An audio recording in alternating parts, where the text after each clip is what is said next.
हाय, video देखने से पहले डिस्क्लेमर अच्छे से पढ़ लो। अगर हम दिल्ली सल्तनत और मुगल साम्राज्य को एक साथ मिला दे तो इस उपमहाद्वीप में इस्लाम लगभग 700 सालों तक राज किया था। इस इस्लामिक रूल के वजह से इंडिया के अंदर बहुत कुछ चेंजेस हुआ, जैसे इंडिया में इस्लाम धर्म इंट्रोड्यूस हुआ, इंडो पर्शियन कल्चर का जन्म हुआ, मंदिर तोड़ा गया, उर्दू लैंग्वेज का जन्म हुआ, इंडिया का पार्टीशन हुआ, वगैरह वगैरह। तो आज हम बात करेंगे कि क्या होता अगर इंडियन सब कॉन्टिनेंट पर कोई भी इस्लामिक साम्राज्य रूल नहीं करता, मतलब इस्लाम इंडिया में ही नहीं आता। तो वीडियो शुरू करने से पहले एक बात, इस टॉपिक के लिए मैं पूरे यूट्यूब और गूगल का कोना कोना छान मारा, मगर एक भी आर्टिकल और वीडियो नहीं मिला।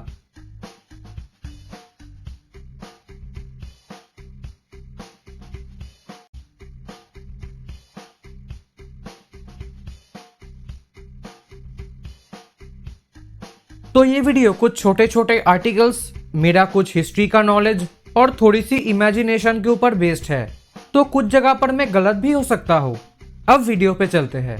तो इस्लाम इंडिया में 3 तरीके से आया था। साउथ इंडिया में अरब व्यापारियों के थ्रू, खिलाफत कैंपेन के थ्रू और तुर्किक इन्वेशन के थ्रू। 8th सेंचुरी में तो राजपूत, प्रतिहार और चालुक्य साम्राज्य ने खिलाफत को इंडिया से बाहर खदेड़ा था, तो इसकी बात हम नहीं करेंगे। फर्स्ट बैटल ऑफ तराई में तो पृथ्वीराज चौहान का विजय हुआ था, तो यहाँ हम एज्यूम कर लेते हैं कि सेकेंड बैटल ऑफ तराई में भी पृथ्वीराज चौहान का विजय हुआ। तो इस मोमेंट पर तुर्किक इन्वेशन ऑफ इंडिया फेल हो जाएगा। लेकिन इसके बाद भी बहुत सारे तुर्किक इन्वेडर्स इंडिया को इन्वेड करने की कोशिश करता। यहाँ हम एज्यूम कर लेते हैं कि नॉर्थ इंडिया के तमाम हिंदू साम्राज्य ने एक साथ मिलकर इंडिया की नॉर्थ वेस्ट पर एक तगड़ा डिफेंस लाइन क्रिएट करेगा अगले 400-500 सालों तक, जैसा उमायद कैंपेन के समय हुआ था। हाँ, चेंगिस खान तो इंडियन समर की वजह से इंडिया को इन्वेड करने नहीं आता, और अगर आता तो खास उतना कुछ कर नहीं पाता, लाइक वियतनाम। लेकिन तैमूर जैसे 1-2 इन्वेशन नॉर्थ इंडिया में होता। कुछ सालों के लिए पंजाब और कश्मीर का कुछ हिस्सा तैमूर जैसे कुछ इन्वेडर्स के कंट्रोल में होता। इन सभी एजम्पशंस को अगर हम एक साथ जोड़ दे तो देखा जाएगा कि सिंधु नदी और झीलम नदी इंडिया और इस्लामिक साम्राज्य के बीच में बॉर्डर की तरह काम करेगा। सिंधु नदी के दोनों साइड पर 2 अलग तरह की कल्चर देखने को मिलता, जिसके चलते नॉर्थ वेस्ट इंडिया का कुछ हिस्सा इस्लामिक साम्राज्यों के कंट्रोल में होता। क्योंकि ये चीज चाइना में भी हुआ था, लेकिन चाइना और इस्लामिक साम्राज्य के बीच में एक विशालकाय पर्वतमाला और रेगिस्तान है, इसलिए इस्लाम चाइनीज साम्राज्य के हार्टलैंड तक पहुंच नहीं पाया। जबकि इंडिया के केस में ऐसा नहीं है। इंडिया में आने के लिए सिर्फ हिंदू कुश पर्वत को क्रॉस करना पड़ता है, इसलिए इंडियन हार्टलैंड को इस्लामिक इन्वेशन से डिफेंड करना थोड़ा मुश्किल होता। सिर्फ एक चीज से ही इस्लामिक इन्वेशन को सिंधु नदी से हिंदू कुश पर्वत के उस पार तक खदेड़ा जा सकता है, अगर पूरे इंडिया को चाइना जैसे एक ही पावरफुल साम्राज्य रूल करता, लाइक मौर्य एम्पायर। इसीलिए मैंने कहा कि नॉर्थ वेस्ट इंडिया की कुछ हिस्सा इस्लामिक साम्राज्य के कंट्रोल में होता। ऐसा करते करते 18 और 19th सेंचुरी आ जाता और इंडिया को ब्रिटेन कब्जा कर लेता। इसके बारे में उतना कुछ नहीं बताऊंगा, क्योंकि जैसा रियल में हुआ था ऐसा ही पैरेलल यूनिवर्स में होता। तो मॉरल ऑफ द स्टोरी ये है कि कोई भी इस्लामिक साम्राज्य इंडिया पर रूल नहीं करता, ये पॉसिबल है, लेकिन इस्लाम ही इंडिया पर नहीं आएगा, ये पॉसिबल नहीं है। इंडिया के लगभग 0 से 5% आबादी मुसलमान होता। भले ही कुछ मुस्लिम आबादी इंडिया में होता, लेकिन किसी भी इस्लामिक साम्राज्य इंडिया में रूल नहीं कर पाने की वजह से आज का इंडिया बहुत अलग होता। आई गेस 50% लोग इस बात को सुनने के लिए इस वीडियो को देख रहे हैं। हाँ, एक भी पुराने मंदिरों को तोड़ा नहीं जाता, नालंदा यूनिवर्सिटी को जलाया नहीं जाता। इसका मतलब आज के समय नॉर्थ इंडिया में लगभग 1000 साल पुराने मंदिर एग्जिस्ट करने की वजह से हमें नॉर्थ इंडिया की यूनिक आर्किटेक्चर देखने को मिलता, लाइक उड़ीसा। और ताजमहल, बुलंद दरवाजा, कुतुब मीनार जैसे कोई भी इमारत बनाया नहीं जाता, मतलब इंडियन और पर्शियन आर्किटेक्चर का मिलन नहीं होता।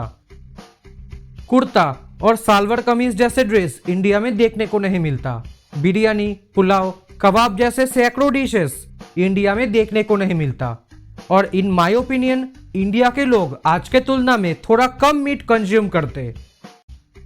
आज जैसे इंडिया की माइनॉरिटी रिलीजन है इस्लाम, वैसे इंडिया की माइनॉरिटी रिलीजन होता Buddhism. In my opinion India का लगभग 20 से 25% आबादी बुद्धिज्म को फॉलो करते, और बंगाल, बिहार और उड़ीसा में लगभग 25 से 50% लोग बुद्धिस्ट होता। ये ठीक से बता नहीं सकता अगर इंडिया में इस्लाम कभी नहीं आता तो सिख कंसेप्ट का जन्म होता या नहीं। ब्रिटिश शासन से पहले तक संस्कृत ही इंडिया का ऑफिशियल और प्रेस्टीज लैंग्वेज होता, जिसके वजह से इंडो आर्यन लैंग्वेजेस संस्कृत के और क्लोज होते, like modern day Oriya but without Assamese. In my opinion अगर दिल्ली इंडिया का कैपिटल नहीं होता फिर भी इंडिया का ऑफिशियल लैंग्वेज इंग्लिश के साथ साथ हिंदी होता, क्योंकि इस मल्टीलिंगुअल कंट्री में एक ही भाषा है जो लगभग 40% से अधिक लोगों का मदर टंग है। इसका मतलब बहुत सारे पॉलिटिशियंस हिंदी बोलने वाले राज्य से होते, इसीलिए गवर्नमेंट हर हाल में इंडिया के यूनिटी के लिए इस मल्टी डायलेक्ट लैंग्वेज को एक साथ जोड़ के एक ही कॉमन लैंग्वेज बनाएगा, जो मेजोरिटी की वजह से इंडिया का एक ऑफिशियल लैंग्वेज बन जाएगा। अब कुछ लोग बोलेंगे कि ये बात गलत है, ठीक है आप इटालियन लैंग्वेज को देख लो, लेकिन इस पैरेलल यूनिवर्स की हिंदी बहुत अलग होता आज की हिंदी से, क्योंकि वेस्ट हिंदी लैंग्वेज के हाईली पर्शियनाइज्ड खड़ीबोली डायलेक्ट से ही आज की मानक हिंदी का जन्म हुआ था।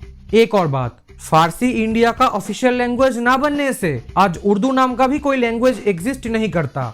एक और बात, हाईली संस्कृताइजेशन और सिख धर्म की उत्पत्ति ना होने की वजह से इन माय ओपिनियन शायद हिंदी लैंग्वेज पंजाबी को खा लेता, लाइक आज का भोजपुरी।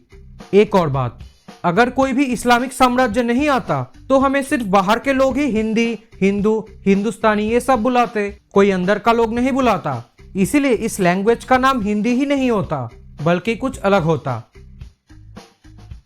कास्ट सिस्टम की वजह से शायद बहुत सारे लोअर कास्ट हिंदू बुद्धिज्म को अपनाते और इसी वजह से ब्राह्मण और बुद्धिस्ट लोगों के बीच में थोड़ी सी खिंचाव रहता, लेकिन भक्ति मूवमेंट की वजह से ये चीज थोड़ी सी कम हो जाता, तो इस्लाम के बिना भी भक्ति मूवमेंट इंडिया में होता। बिना इस्लाम के सूफी मूवमेंट का तो सवाल ही नहीं बनता। कुछ लोग बोलेंगे कि मुगलों के बिना गन पाउडर कैसे पहुंचता इंडिया में, सभी हिंदू राजा तीर धनुष से ही आपस में लड़ते। खैर कोई बात नहीं, मुगल नहीं आएगा तो क्या हुआ, हम पुर्तगाली लोगों से सीख जाते मस्केट और आर्टिलरी का इस्तेमाल। आसाम की ये हालत नहीं होता, आसामीज और बंगाली लोगों के बीच में कोई भी खिंचाव नहीं रहता जो आज है, क्योंकि तब आसाम की बंगाली मेजोरिटी हिस्से को बंगाल के साथ जोड़ के इस कॉन्फ्लिक्ट को खत्म किया जा सकता था। मतलब बोराक वैली को लेके कोई टेंशन ही नहीं होता, शायद अल्फा का भी गठन नहीं होता, और एनआरसी की बात तो छोड़ ही दो, इंडिया की पार्टीशन ही नहीं होता। खैर इस तक तो बात ठीक है, लेकिन अगर कोई भी इस्लामिक साम्राज्य इंडिया को रूल नहीं करता तब इंडिया में एक छोटा सा प्रॉब्लम क्रिएट होता। कुछ लोग कहते हैं कि अगर इस्लामिक साम्राज्य पूरे इंडिया को एक ना किया होता तो सैकड़ों हिंदू साम्राज्य आपस में ही लड़ते रहते, लाइक यूरोप, तब इंडिया कभी एक नहीं हो पाता। ये बात 20% सच है। हाँ, अगर इंडिया में कोई भी फॉरेन रूल नहीं आता तब इंडियन साम्राज्य आपस में ही लड़ते रहते, लेकिन इंडिया कभी यूनाइट नहीं हो पाता, ये गलत है। इंडिया की हिस्ट्री में अगर गौर करोगे तब आप लोगों को एक चीज दिखाई देगी कि यूनाइटेड इंडिया का जर्नी एक तरह से रोलर कोस्टर की तरह है। मतलब एक बार जुड़ गया, फिर बिखर गया, फिर जुड़ गया, फिर बिखर गया, फिर जुड़ गया और फिर बिखर गया। पहले मौर्य एम्पायर, उसके बाद बिखर जाना, फिर गुप्ता एम्पायर, उसके बाद फिर बिखर जाना, फिर राजा हर्षवर्धन, और इसके बाद पाल, प्रतिहार और राष्ट्रकूट के बीच का थ्रीसम, और इसके बाद मराठा एम्पायर। मतलब आप देख ही सकते हो कि इंडियन हिस्ट्री कैसे रोलर कोस्टर की तरह है। लेकिन प्रॉब्लम यह है कि अगर लगभग पूरे इंडिया पर एक ही साम्राज्य रूल करता और ब्रिटेन कभी इंडिया पर कब्जा नहीं करता तब भारत का नक्शा आज की भारत की तरह नहीं होता। लेकिन अगर इस पैरेलल यूनिवर्स में भी ब्रिटेन इंडिया को कब्जा कर लेता है फिर कोई बात नहीं। तो मोरल ऑफ द स्टोरी ये है कि बिना औरंगजेब के, बिना अलाउद्दीन खिलजी के भी भारत एक हो सकता है। लेकिन पिक्चर अभी बाकी है मेरे दोस्त। 700 सालों की इस्लामिक रूल ने भारतीय हिंदुओं में जो यूनिटी लाया था वो आज की समय शिवाजी महाराज, कृष्ण देवराया, राणा प्रताप सिंह, लाचित बोरफुकन के प्रति लोगों की भरपूर प्यार देख के पता चल जाता है। इस्लामिक रूल से फ्रस्ट्रेटेड होके कुछ हिंदू लीडर्स चाहते थे कि एक दिन पूरे भारत को एक ही हिंदू राजा रूल करेगा पहले की तरह। इसीलिए मराठा साम्राज्य, विजयनगर साम्राज्य और राजपूत रीजनल इंडिया के इतिहास का गोल्डन दौर रहा। कुछ लोग यही सोचते थे कि कोई भी हिंदू साम्राज्य हो, मराठा, राजपूत, कोई भी हो, बस दिल्ली की गद्दी पर एक हिंदू राजा बैठनी चाहिए। इसीलिए इतिहास में अगर गौर करोगे तो आपको दिखाई देगी कि भले ही राजपूत और मराठा के बीच में थोड़ी खिंचाव था, लेकिन हिंदू होने की वजह से शुरुआत में मराठाओं के ऊपर राजपूतों का थोड़ा सिंपैथी था, जो ऑब्वियसली बाद में टूट गया था। इसीलिए शिवाजी महाराज मराठा जाति के हैं, बाप्पा रावल महाराणा प्रताप सिंह राजपूत जाति के हैं, कृष्णदेवराया टुलू जाति के हैं। फिर भी आज सारे इंडियन इन सभी राजाओं को देवता जैसा सम्मान करते हैं। जबकि अगर इंडिया पर कोई इस्लामिक साम्राज्य रूल नहीं करता तब हिंदुओं में इतना यूनिटी नहीं आता। कोई भी फॉरेन रिलीजन द्वारा थ्रेट ना पहुंचने की वजह से धर्म को आगे रख के कोई लड़ाई नहीं होता, जिसके चलते इस पैरेलल यूनिवर्स में एक साम्राज्य दूसरे साम्राज्य के कट्टर दुश्मन होते। इसके बाद 19वीं सेंचुरी में ब्रिटेन इंडिया पर कब्जा कर लेता, सभी जाति को समान तरीके से पेलता। फिर 100-150 साल बाद इंडिया आजाद हो जाता, मतलब सब कुछ आज की तरह ही होता। लेकिन ब्रिटिश रूल से पहले किसी भी फॉरेन रूल के द्वारा ना पेले जाने की वजह से इंडिया में थोड़ी सी लोकल नेशनलिज्म देखने को मिलता। और अगर ब्रिटिश इंडिया में नहीं आता तो क्या होता, इसके बारे में किसी अलग वीडियो में बात करेंगे। एक मेन बात तो बाकी रह गया, बिना इस्लामिक रूल के इस धर्म का नाम हिंदू ही नहीं होता। तो ये थी आज का वीडियो। आई होप आप सबको ये वीडियो पसंद आएगी। Thanks for watching.